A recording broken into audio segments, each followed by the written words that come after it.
Right. Hello, everybody. My name is Dave Cunningham. So, Steve went through how we proactively protect data, right? This is the differentiator with our platform, with Commvault. We can protect data before it's impacted. And ultimately, as a backup and recovery, like as being our bread and butter, right? Commvault, a backup and recovery platform. We do a whole lot more than that, which I'll talk about.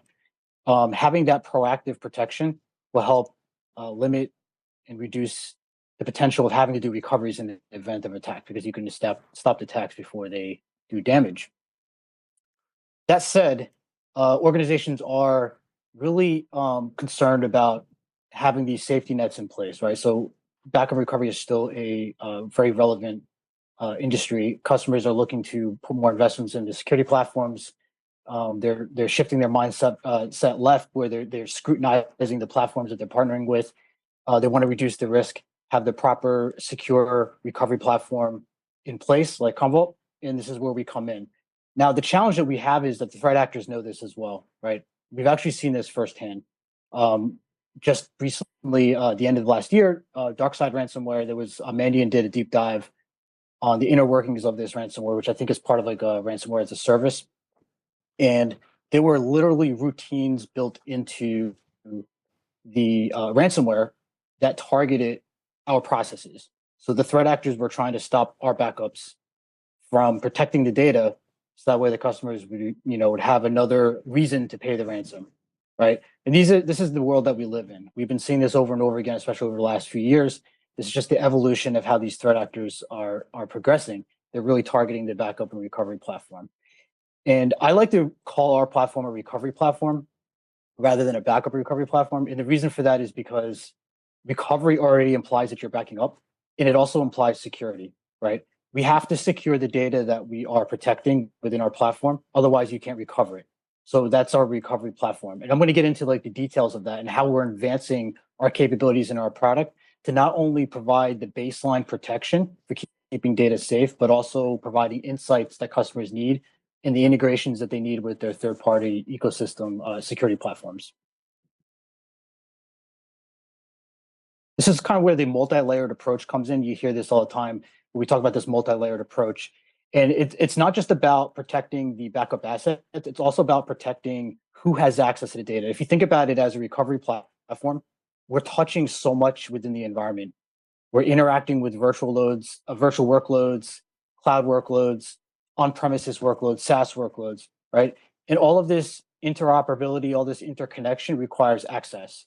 And potentially, right, we could be our own problem, right? Where a threat actor could gain access to the management interface and gain access to data. So it's not just about ransomware destroying backups, destroying production data, and exfiltration and all these different pieces. It's also about how we can seal up the data in the safe, right? Keep it from being accessed inappropriately. And we've actually seen that firsthand also in the past, where there'd be an admin. We've heard of these stories in the news as well, that has privileged access within an environment, destroying a whole bunch of data before they leave a company, right? And we've had that too. So we built in these different layers of protection in our product to guard against that. And it starts with the foundational pieces, the immutability, air gap, and zero trust principles. If I was in the room, I'm sure some of you might be rolling your eyes because these are total buzzwords, and I'm totally aware of that, right? But these are actually very relevant to our customers, and we actually have definitions and meaning behind what we're doing here. So I'll kind of explain that a little bit before I get into like the advanced stuff that we do. So immutability, I like to think of it as being the safe, right? You put all your Bitcoin wallet in the safe. You put your important paperwork in the safe. It's fireproof. It's protected against changes, right? So same with us. We have a native immutable solution for data protection. So if you're using our scale out storage, Hyperscale X as an example, that's a fully immutable storage target.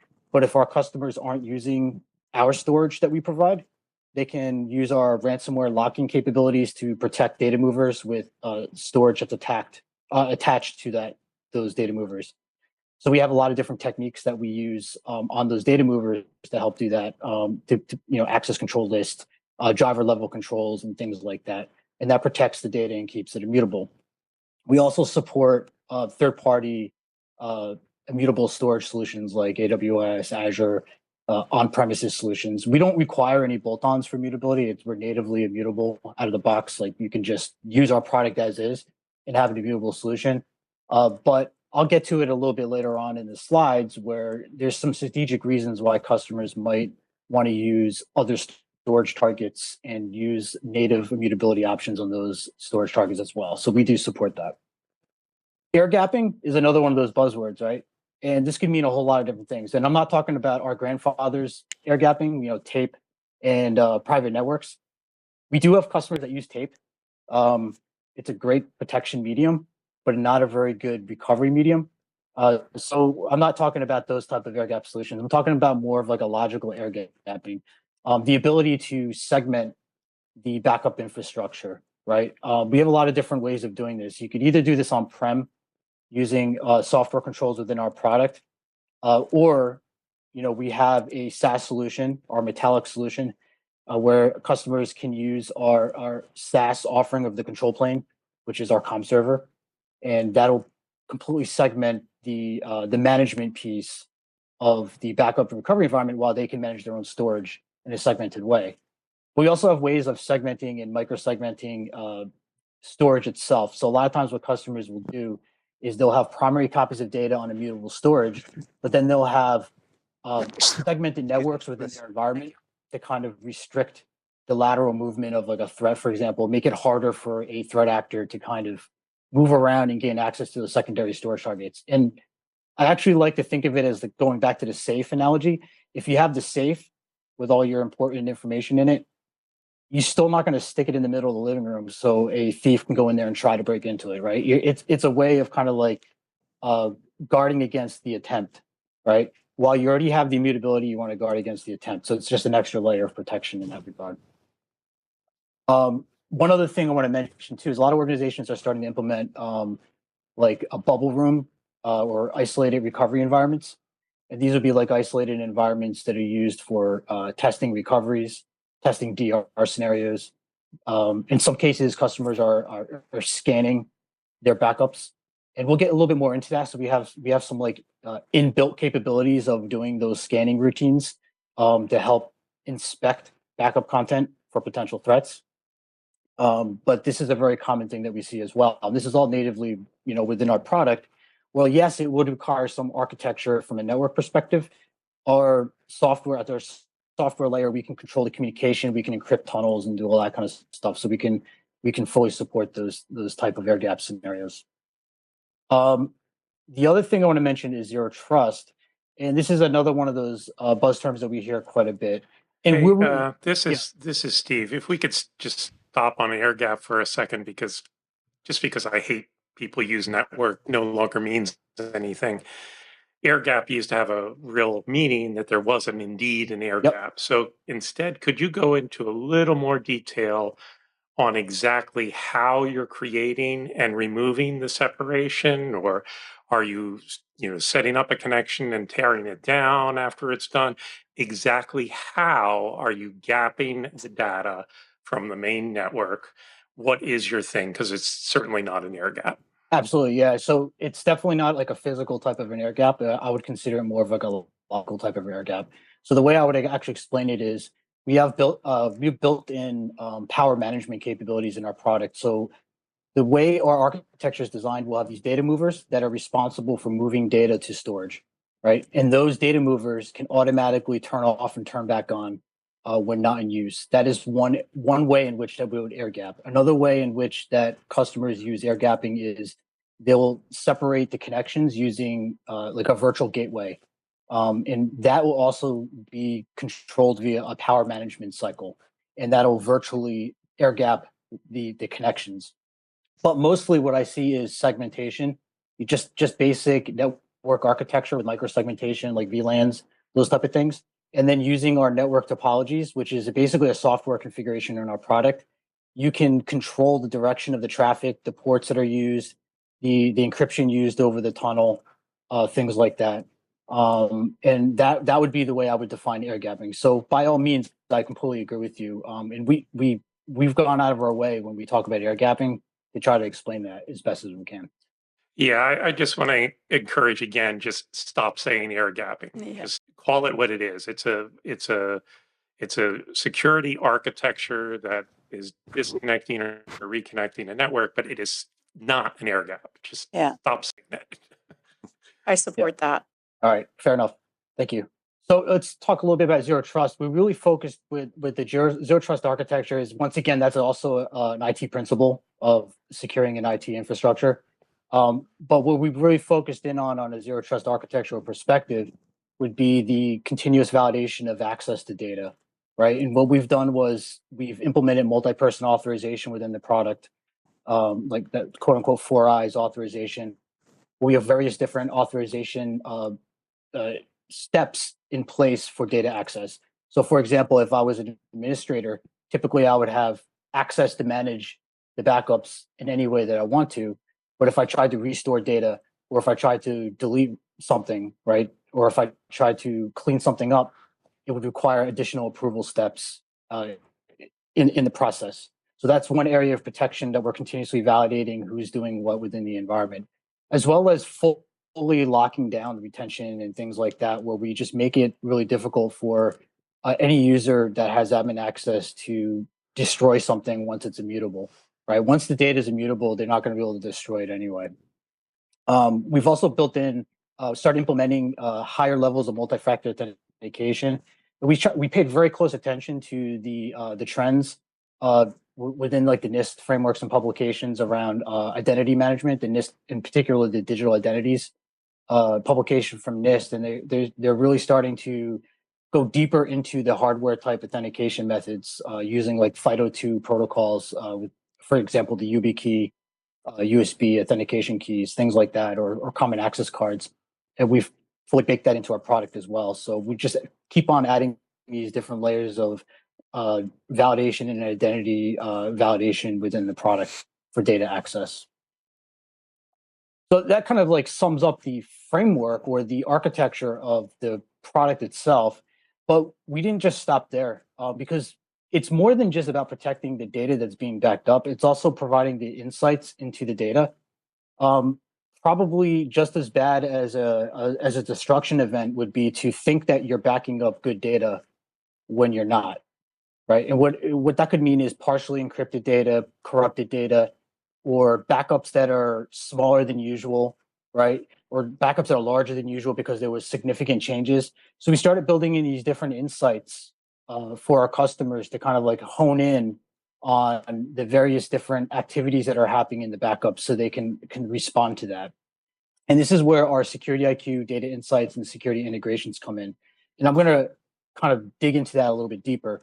But one thing I want to really point out is that when we start talking about these advanced capabilities, like providing insights into security gaps and monitoring for different threats and things like that, there's a serious gap in the persona here. So the person that's actually running the backup environment probably doesn't know anything about security. More than likely, they don't. They could be a generalist IT admin, or they could be a specialist, but nonetheless, they probably don't know anything about security. And the flip is true as well, where the security our persona person probably doesn't know what's going on in the backup environment either. So this is where the security ecosystems and that tying and bridging that gap together really becomes important. So we kind of fit our insights and our monitoring capabilities within the NIST framework here. And Recover is not on here because Michael's going to cover that in the next section.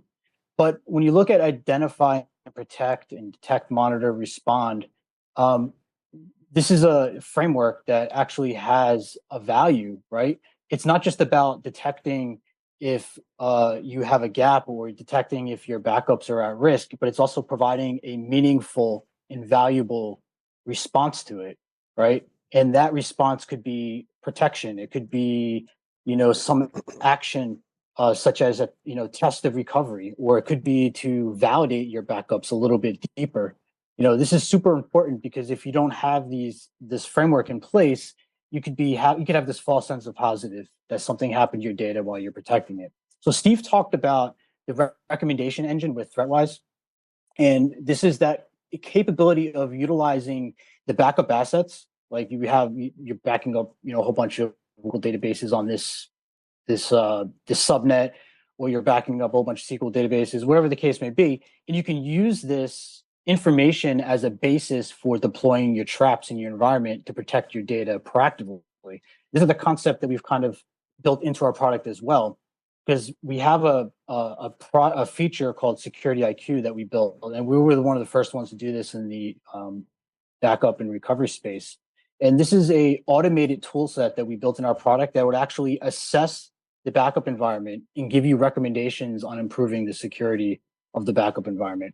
So, for example, if you didn't have certain storage targets encrypted properly, this would show up and bubble up on the dashboard, and then you could easily action it on that dashboard to provide the protection. Because just as important as providing the information is providing an easy way to resolve it. And there's various other different types of things on there. Are multi-person authentications on there, and even things that don't fall within the confines of typical backup or recovery. So, for example, we found out from experience that some customers had bad configurations on their data movers, particularly Windows data movers, that made them a little bit more vulnerable than usual. They had admin shares configured, for example, which made it easier for a threat actor to, potentially mount and destroy the data that's on those data movers. And what we've done was we've added, first of all, we've proactively within our software do secured installs of the software and make those configuration changes for the customer during install. But for any customers that are in previous configurations, we will tell them that if they're at risk, and then they can resolve it on the dashboard. So these are some of the things that we've kind of added from a security perspective in our product to help customers kind of true up. Next up is our ability to monitor and detect threats, right? So for several years now, pre-pandemic, we've had machine learning type insights built into our product. So if you think about it like this, it makes a lot of sense. Since we're backing up data, we're touching all these endpoints, we're backing up all these different various workloads, we have a unique opportunity to provide insights into that backup. So as we're backing it up, we can tell a customer that if there's been significant changes to that data, such as files being created or modified or deleted, those type of changes, or even files that are suspicious in nature, based on the characteristics of the files themselves. So we have like these basic types of machine learning type checks, right? And what I mean by machine learning is, I mean that when these changes happen, we're not just basing it off of hard set thresholds. We're basing it on the typical activity of these machines. So we could tell customers that when their data is changing, and why that's important is because if your data is changing outside the norm, that could mean that something is changing it that you're not expecting, right? And I'm talking about your production data being backed up. And we've actually seen this firsthand where we've had customers that there were administrators that made serious changes to a file system, for example, where they changed permissions and ACLs on those file systems, and that triggered up into our dashboard. And it wasn't a ransomware attack, but it was a change that wasn't approved, and the customer was able to revert back their recovery. We also have capabilities to mitigate sensitive data within the environment.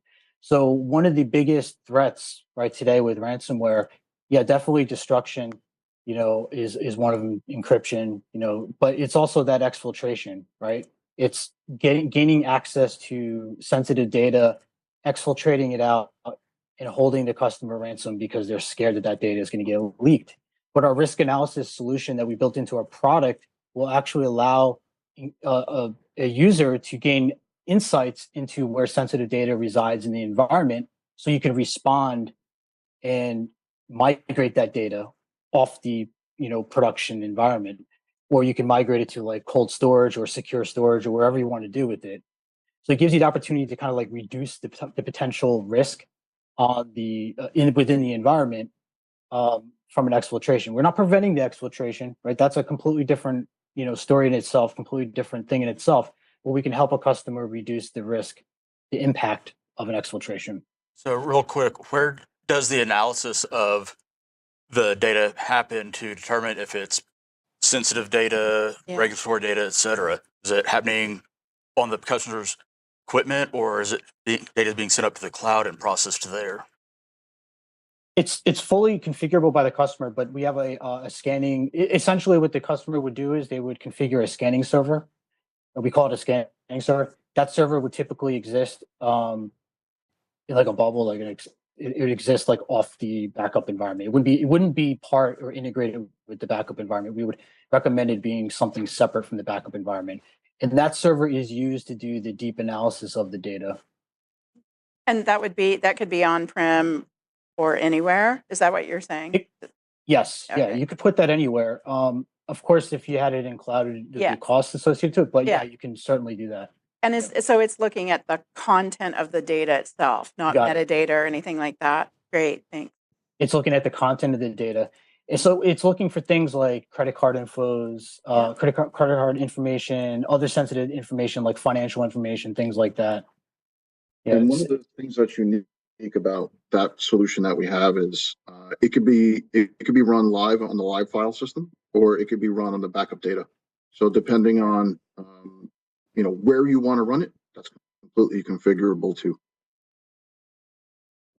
And then I assume you have the requisite filters that say I need to comply with XYZ standards. Yes. Correct. Run And the report and see all the red flags. That's correct, and that's all built in. So you get a pretty wide distribution. And if you want to hone in, like let's say you're an Australian entity, and you're completely in Australia, you can configure the product to just look for Australian-based sensitive data. So we don't have to spend cycles on searching for U.S. Social Security numbers or any other non-regional things. So it's completely customizable from that aspect too. You can even add your own rules to the analysis as well. Quick question. You can customize the rules. Yeah. Obviously, customers are trusting you with their data in the clear, doing scanning and the like. Are you seeing any type of increased queries or inquiries from companies who are very sensitive to their data, asking for more zero knowledge approach to backup and potentially a confidential computing based scanning where in fact you have no idea what's there and yet can perform the functions on behalf of them? Yes, that's a very good question. And yes, this does come up. So basically what you're asking is, as a backup and recovery platform, where the checks and balances, like who's allowed to actually view and do these routines, right? Right. You wouldn't want just like the regular backup admin being able to see that. And we have those. So essentially the way our the authentication works within our product is like role-based access. So you can certainly designate compliance officers to do those type of tasks, and they would have tenant access into the management interface to be able to run those tasks, and the backup admins wouldn't be able to do it. Sure, That's how that would work. Sure. Role-based access. Sure. But beyond that, are customers asking for the ability for you to provide your services in a way where you cannot see the data? They hold the keys, they hold the encryption keys, and maybe even perform the scanning on their behalf in the confidential computing environment, right? Like, is there a need for that at this point in time? Or the customer saying, you know what, we trust you, we validate your processes are pretty good, your role-based access controls is good, your key management is wonderful. I'm just trying to figure out where the sensitivities are of these firms today. Yeah, I see your point, and I think it's really targeted towards like a multi-tenant type configuration where we might be managing like the Commvault, and you have multiple like entities underneath. Sure. Otherwise, a customer that has an on-prem solution, they would control the whole thing. They can control the exactly. Yeah. Yeah, and I don't want to make like a false blanket statement, but for the most part, everything that we build in our product is multi-tenant aware, meaning that we do have, and I kind of briefly glanced over this in the previous section. We have our multi-tenancy. What it does is you can break down the access to the management of the data based on, we call them companies, but it could be based on business units. So the way you could actually build the solution is you could have a IT organization that builds the solution for an organization. But then what they can do is they can create pocketed access to data to the business units in the company, and only those business units would have access to their subset of data. Sure. And we have the locks in the software where even the top level admin can't browse and recover the data. It's called our privacy lock. Got it. So it's a very powerful feature set because that is a complete concern for sure, especially with the service providers. Right. Like they shouldn't have access to customers' data. Agreed. Yeah. Thank you. Yep. And as Great David question. mentioned before, we can further gate those things. So even if you have access, we can gate those things with multi-person authorization. So, you need the two keys to open up the safety deposit box type of analogy. So we have those further controls too. And then obviously that all goes into our mutable audit. So, we can have full reporting and escalations and everything else based on that entire workflow too. Thank you. Yeah, so great questions on the risk analysis. This was something new we've launched this previous release, as well as this other capability called Threat Scan. And I'm not going to talk too much about it because I don't want to steal Michael's thunder because he's going to get into it. But similarly to how we want to find sensitive data, right, within the environment to reduce the impact of exfiltration, we also have the ability to analyze backup content for encryption, corruption, significant changes, entropy changes, between versions of files, as well as malware threats. And that in itself sounds cool, but really the end result is what we built it for, which is to recover clean data. So we had a lot of customers that were concerned about if they recovered their data, will they reinfect their environment, or are they going to recover the actual good versions of their data versus an encrypted version of their data? And that's what this capability does. So it plays into monitoring as well as response, right? It's a full gamut, right? Where we can identify the risky data, and then we provide customers with a way of responding with a clean recovery. So it's really cool stuff that we added in there. And I'll leave that for Michael. I probably already said too much. I leaked too much info already. Last thing I want to mention was I don't remember. I didn't catch it if Steve said this in his presentation. But we've also, ThreatWise also has capabilities of monitoring for attempts at the backup platform itself. Like we use our own tool sets as a protection tool for our own platform. So going back to what I said about the ransomware, these threat actors were they knew what our processes were doing, and they were going after our processes. And we have ThreatWise hooks for detecting when there's unauthorized attempts at our processes. So that's kind of like a resiliency thing that we built into our product to make it even stronger. Yeah, so all of this really leads into the response. I say this all the time, but back in the day, it might have been enough to have a dashboard and have a report, but now you need to have you need to have outcomes, right? And this is really where we've been putting our efforts into, is driving the value through the outcomes.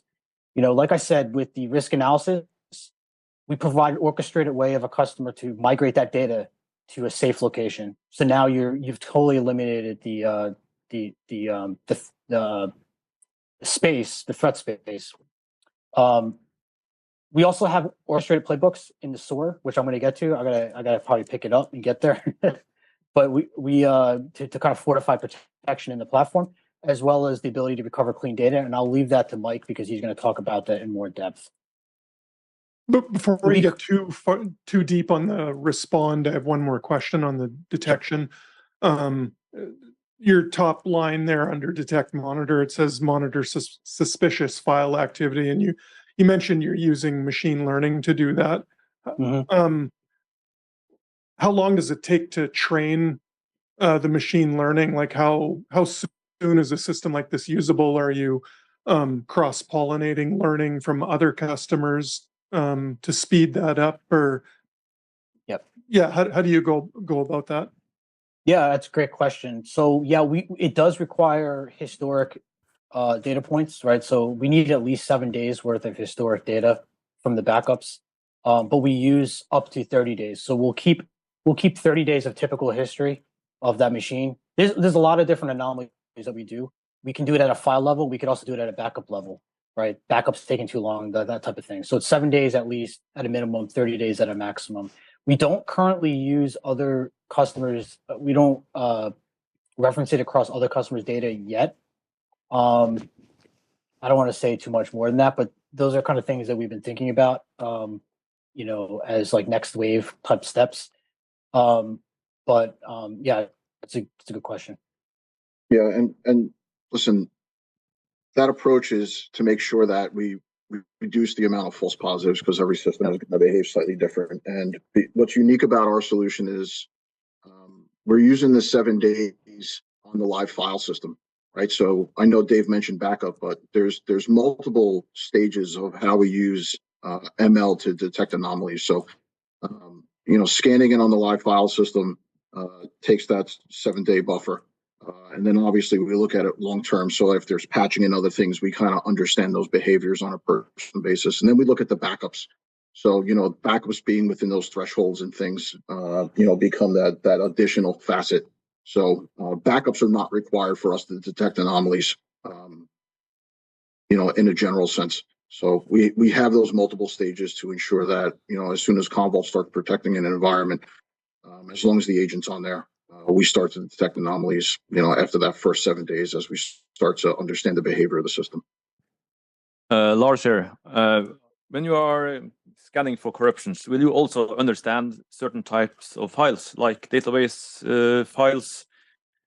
Because there can be only one table within the database that is corrupt. Are you able to detect that? Because a corrupt table is worse than a corrupt database, because you don't know that only that table is having wrong data. Yeah, so we don't natively for databases, we don't go into it as granular as going into the tables like that. I definitely hear your point. This is something that's come up a few times that we've been discussing internally. But what we do is we have this capability in our product. It's called app validation. It's an automated. You can think of it as like an automated recovery validation of VMs with databases, right? And what it does is it'll actually recover the virtual machine. It'll recover the database and enumerate it to make sure that it starts up and it's running properly and validate it. Customers can also, it has an open-ended script validation system, so customers can write their own scripts, which they do. They write like their own validation scripts so they can enumerate the database and do whatever they want, and then it shuts everything down. It's like a live mount process. It's fully automated, and that's what we use for validating database backups.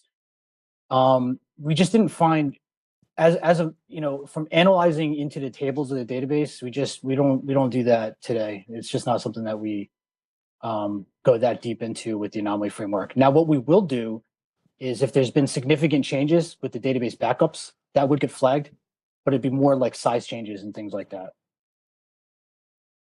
How do you tell database backup changes if the backup's encrypted? It's just backup size changes. Oh, things size like so if it's yeah. Just not specifically to the content of the database itself. Ah, got it. Yep. And also this does come up quite a bit. And the other thing to note is when we back up databases, because we've had this question come up where, hey, what if I'm a ransomware and I'm encrypting the databases? Can you detect that? The short answer to that is, as a data backup protection software, we're using the native APIs for doing the data protection routines on the databases. And what would happen is what typically would happen on a ransomware attack is it wouldn't. I mean, maybe you've seen Lars. I think it was Lars, right? Maybe you've seen table level encryption, but a lot of the ransomwares, they'll take a simple approach and just shut down the services and they just encrypt the raw, database files themselves. Yep. Our backups would fail immediately. You would know immediately that there was something wrong, and the SLAs would get flagged. Yeah. So, especially for like databases that have frequent T-logs, right? Like those things immediately. You immediately fail. Yeah. You'd have all those indicators kind of saying something is wrong. Go look at it immediately. Yes. So all of this is great, but to really optimize our solution, we need to integrate with the ecosystem. And I like to make this analogy, right? We use this analogy at work all the time. Use the right tool for the job, right? You could use a wrench to drive a nail into a piece of wood, but a hammer is a much better tool. And then if you're building a deck, you're going to want one of those DeWalt air compressor nail guns, right? It's just, you're not going to use a wrench to build a deck. And the point in saying that is organizations are already investing in these security platforms. They specialize in certain areas. So we'd be doing a disservice if we're not interoperating, we're not interconnecting with the grander ecosystems. And this is where we've been putting a lot of investment within our product, is how we can take advantage of the security solutions that they're already using to bolster our product, and even improve the visibility of our product to the other personas, like the security ones. So there's a couple key areas that we've been doing this in. First and foremost is the identity and privileged access management. Over 80% of data breaches involve compromised credentials, and we're not even talking about user credentials, because I think machine credentials outnumber user credentials by 40x. We're talking about like service accounts and things like that. So we've built in integrations with credential vaulting or privileged access management platforms like CyberArk. So now we don't even manage credentials in our software. It's completely managed by this security platform that can provide the rotational policies and things like that, and we'll put the credentials as needed to do the backups. So it completely eliminates the attack surface for as far as credential. It eliminates us as being a proponent to the attack surface for credential leakage. It adds that level of security. Of course, we also have the YubiKey, which we talked about for the MFA, and a slew of support for third-party encryption management services. Also, for our threat scan capabilities, we've partnered with a leading threat intelligence platform OEM solution as part of our platform. So we're not just as far as being able to look at files and detect entropy, we can do a lot of that stuff ourselves, proprietary. But then if we needed true threat intelligence in our product, having that partnership really helps to get the results that we need, which is clean recoveries. SOAR integration, that's been a huge one for us. We've had the capability of integrating with SIEM and SOAR for a while using our SIEM connector. It's just a generic connector. But where we've taken it to the next level, and I'm going to show you in the next slide in the demo, is that we've added playbooks to our SOAR partners, where a security guy can now view an event from Commvault and action on it in a meaningful way to fortify the protection of the platform. So I'll show that in the next slide. But this is super important for bridging that gap between security and backup. And then lastly, the immutability. Like I said, we're native immutability within our platform, but we've been building support for third-party platforms like AWS, Azure. We've had that for a while, but other on-premises solutions as well. And there's strategic reasons for this. Customers don't want all their data on the same storage, right? They're going to diversify their backup solution, and they're going to use other different platforms. So by having the integrations with those platforms, it makes a lot of sense from a strategic perspective. You don't want to put all your eggs in one basket. That's going to take me to the demo here. So what I'm going to show you is our Palo Alto integration with Palo Alto XSOAR, and give you like an idea. And this is going to kind of bring together everything I talked about.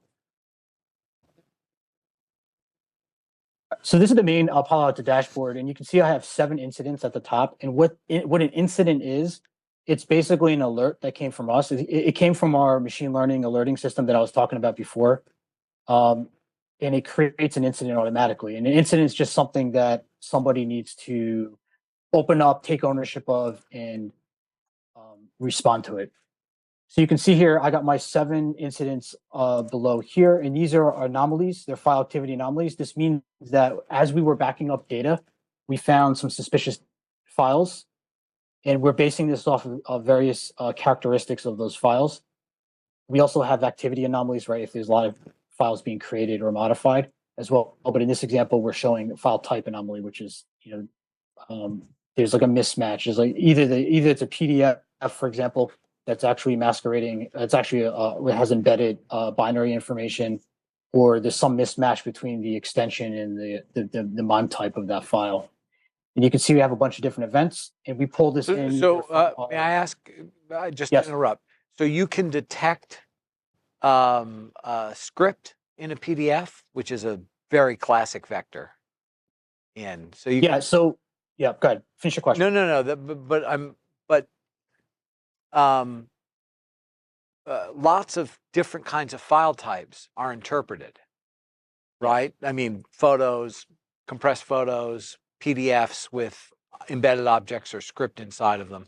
You're able to actually see those as anomalous during backup? Yes, it will detect the file as being suspicious. Now, I want to make this very clear. As a backup platform, we back up everything, right? What we mark as suspicious requires investigation, right? It's going to require a deeper level of investigation. That's where threat scan comes in. What this is showing you here is that we did find files that are suspicious because there's various characteristics of that file that are off. That could be an embedded script, but it's going to require investigation. So it's not specifically telling you there's a script in it. It's telling you that something is suspicious and wrong with that file. It's unusual. Yeah, it's labeled unusual file activity. What I'm getting at is unusual or not permitted file content, if you know what I mean. Is there a distinction in your product between those two things? Yeah, in the next demo that Michael's going to show, he's going to show the analysis of the files at a deeper level. All right, cool. So he'll go through that. He'll show how we can analyze these files and we can tell you if they're actually off or not, like either they're encrypted or whatever the case may be. This activity involving an unusual file, Alex. Yep. I don't know. I'm very precise because what's the way in, right? The way in is through a fish that gets you a file that's got something. I mean, I think you're trying to differentiate the fact that there was unusual activity involving a file as opposed to activity that involved an unusual file. Mm-hmm. So let me clarify. Heavily parsed. I'm Thank you. Good one. The backups. This is the backup. Okay. This is not data sitting in production. We've already collected the data and we backed it up. What I'm telling you here is the alert right here is telling you that we backed up data and there's something unusual about some of the data that was backed up. Very specifically. Okay. Yep. So this is basically telling you that if you recover this data, it may not be what you expect it to be, is basically what it's saying. I mentioned earlier that intermittent encryption will encrypt a block, right? So it changes the entropy, but it does it randomly, right? So, this idea of ransomware being really noisy is beginning to go away, and this ability is showing the change, right? So the reason LockBit's so fast is because it doesn't encrypt the whole file. It's also why it's so quiet, and that's Blockbuster and a lot of the other guys are doing the same thing. So it's really hard to say, oh, ransomware is noisy, and that's why dwell time's low, because once it starts encrypting, everybody knows and it's really fast. That's not true anymore. Yes, it is very fast, but it's also very quiet. So you're talking about file anomaly. There's a change of entropy, but it's small enough. It's not changing the file significantly enough where a lot of file analysis tools won't pick it up. So that the change over time is what this will be able to pick up. So I just wanted to make that point. So having a kind of like a foreign object in that file would change the entropy of the file, but it's not by a lot. Eventually the smarter ones will change it under the threshold so you don't even notice it's happening. That's the goal. No, not that's the goal. That's the goal on that's their true. side. Totally That's true. the goal on their side. That's absolutely right. Yeah. And I would want to mention one more thing. Balance this type of alert with throwing too many false positives then. Yeah. Because you're looking at such a low level. So That's the how game. do you do that juggling act? Right. Yeah. That's the magic sauce. That's a good. isn't That's a it? good game. I mean, that's a good game, right? Because I didn't see the magic button. Yeah. Wouldn't you want to know? Yeah, this is when I kick it to the data guys. Hey, take it away, data game. I guys. mean, the more they That's the improve, the more challenge. you have to improve. The more money we have to pay That's you. true. Right. That's a good thing. Yeah, Okay. there's no doubt. And I'll get out of the way. I just wanted to make that point. like as we continually see threats evolve, we continue to evolve the tooling to make sure that these types of things become more detectable. But at the same time, we're balancing the amount of false positives, right? Because for us, false positives have to be under a certain threshold for us to release, product and capability. It just has to. And because, Commvault is used by, Fortune 50 to, mom and pop shops, there's a very delicate balance on how those things need to get tuned accordingly. So I would say the best answer for us is, these things are constantly evaluated and we have, a finger on the pulse on how these things are operating in an environment, and we make the appropriate changes as these things continue to evolve. Right, settings that we've used 2 or 3 years ago have certainly changed from where they are today. I think that's a fair point. You don't want to become a network IDS, right? Yeah. Yeah. The other, so the other approach too, right, is you can create a decoy with files in it. We call it a crypto trap. So every file that gets encrypted gets replaced with another file. And it's the same as an LOL bin, right? It might fly under the radar, but if it's happening on a decoy, it's really, really stealth, but it shouldn't be happening at all. No file activity should be happening on that decoy, right? So we call it a crypto trap. It's a file server, and every file that changes just gets replaced. So it spins the encryption on that, and same thing, buys you time. You could take that same approach, and that would actually create like a signature, if you will, of this thing that could slip by file analysis. It's happening just like an LOL bin in a way, right? It's happening on this decoy, and then same thing, go hunt for that. Right. So yeah, so this alert's coming into XOR, and we've kind of parsed it out here to the various different elements of the alert to make it easy to view. And we have, I'll get into the details on this dashboard in a second. But on the bottom left, we have this exclamation mark, and this is where we've added a bunch of playbooks for the SecOps person, just in case they had to run some sort of an action interactively. So we have a few different things in here. First of all, we take a secure approach. We have there's an access token that's required, right, with limited access to Commvault, and there's multi-person authorization, all that kind of stuff built into it as well. And that access token constantly rotates on every 5 to 7 days. It's on demand. But you could also do it manually on the dashboard here. Actually, let me do this. You could actually cycle the token here manually, as long as the current token is still available. So that's one option that we have here. We also have these different protection capabilities in here, like such as disabling data aging. So for example, what we want to do is if there's a potentially compromised system, like if you have a system where you're getting these type of alerts and you want to protect the backups, you would use this disable data aging option, and it'll keep the backup itself from pruning. And there's some strategic reasons why you would do this. One, you might not want the latest data to prune out, because that might be used for an investigation purpose. Like the SecOps team might want to restore that and take a look at the backups to make sure it's okay. And two, we want to make sure that the data is there in case you need to do recovery anyway. So it's a safety option of kind of disabling and pausing the backups, or pausing the pruning process of those backups for that particular server. And you don't need a Commvault event for this. This could be driven from an external event. It could just be an alert coming from another system that's in the SOAR as well. We also have these other options here for disabling user access to the backup environment, to Commvault. So for example, if you have a full data breach in effect, and the mandate is to, cut off all access to the data protection platform, because you want to make sure that, no one's going to log into it and disrupt the backups, which, by the way, we've seen this happen with insider threats. An admin who had legitimate access, before they left the company, they would go in there and try to destroy the data through the manager interface. This would actually disable full access into the data protection environment, just in case, you wanted to do that full lockdown. Or you can do it at an individual user level and even disable their existing login session. So these are like kind of like workbooks, or not workbooks, playbooks that we built into XOR to protect and fortify the backup environment based on the events that are being collected in the SOAR platform. All right, hold on a sec. All right. Now, going back to the actual case, the incident itself, we have some quick options at the top. Quick actions. You can disable data aging here, right? You can assign this incident to myself, like if I want to take it over, or I can copy files to war room. So I'll get to these options in a second. So first is assigned to me. This is basically saying that, hey, I'm going to work on this incident. We have this anomaly that came through. I'm going to investigate. Next, I'm going to copy files to war room. And this is just going to export a list of the suspicious files. And this is coming from Commvault, and now it's viewable in the XOR. And it's not going to give you the content of these files. It's going to give you the list of the files that were impacted in the backup. So now you have a list of files that need to be investigated as a further action.